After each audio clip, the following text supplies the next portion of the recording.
Pa humbur kohë, vazhdojmë me pregaditjen. Në këtë recetë do të kemi nevojë për patate. Patate do t'i pastroni mirë nga lëvoret, do t'i lani disa herë me ujë dhe do të vazhdojmë që t'i prejmë. Unë sot po përdor një aparat, tani do t'ju tregoj se si duket, i cili më ndihmon shumë për t'i prejë shpejt dhe sa më holl patatet. Prerjen e patatave do ta bëj direkt në tepsi me ndihmën e këtij aparati. Të njëjtin mund ta gjeni tek Shafer Albania.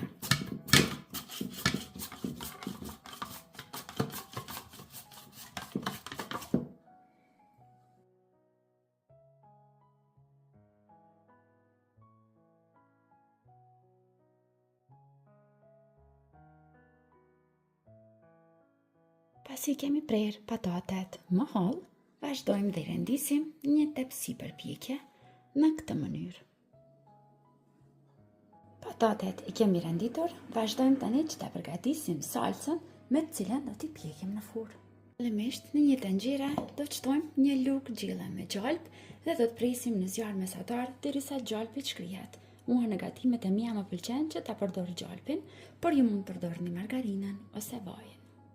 Pasi gjalpi shkrihet tërësisht, vazhdojmë që brenda të shtojmë një lugë gjelle me miell. E fërgojmë në zjarr mesatar për 3-4 minuta, por nuk duhet që ta skuqim shumë, thjesht pak sa të fërgohet mielli.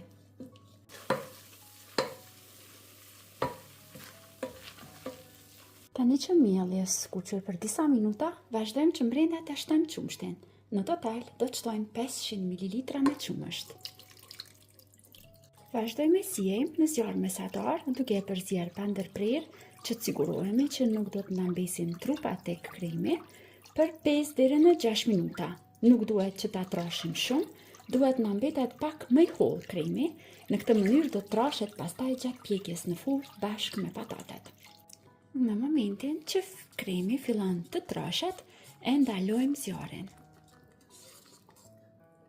Si patatet i kemi fare të pakrypura, do të vazhdojmë që t'i shtojmë mirëzat tek qumshti që të futen gjatë zjerjes tek patatet.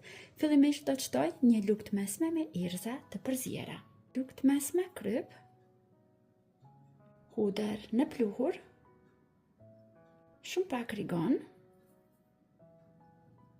dhe piper zi. Përzijemi mirë edhe një herë dhe vazhdojmë tani që krimin ta shtojmë tek patatet. Sigurohemi që të gjitha patatet t'i mbulojmë mirë me krimin që e kemi përgatitur.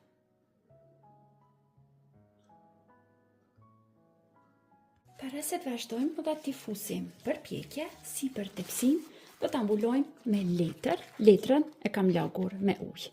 Në këtë mënyrë do të krijojmë avull gjatë zjerjes, që të na zihen më mirë patatet. Tani e shtrojmë folin e aluminit dhe e sigurojmë mirë tepsin. I vendosim tani në furrë të parangrohur në 250 gradë, diku afërsisht 25 minuta. Pas 25 minutave do t'i largojmë nga furra për t'ju shtuar edhe diçka tjetër sipër.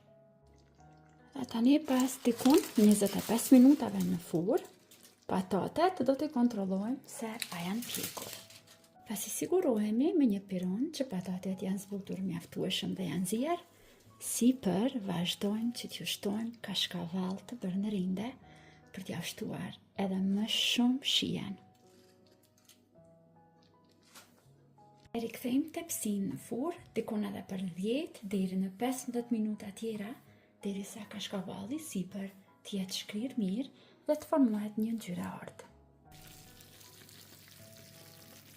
Dhe patatet janë gati, sapo i kam larguar nga furra, kanë marrë një ngjyrë teje të bukur. Për t'i dekoruar sipër, për t'ju shtuar pamjen edhe shijet, do të shtoj pak qep të njoma të prera imët. Mund t'i lini ashtu si janë, këto thjesht po i shtoj për dekor.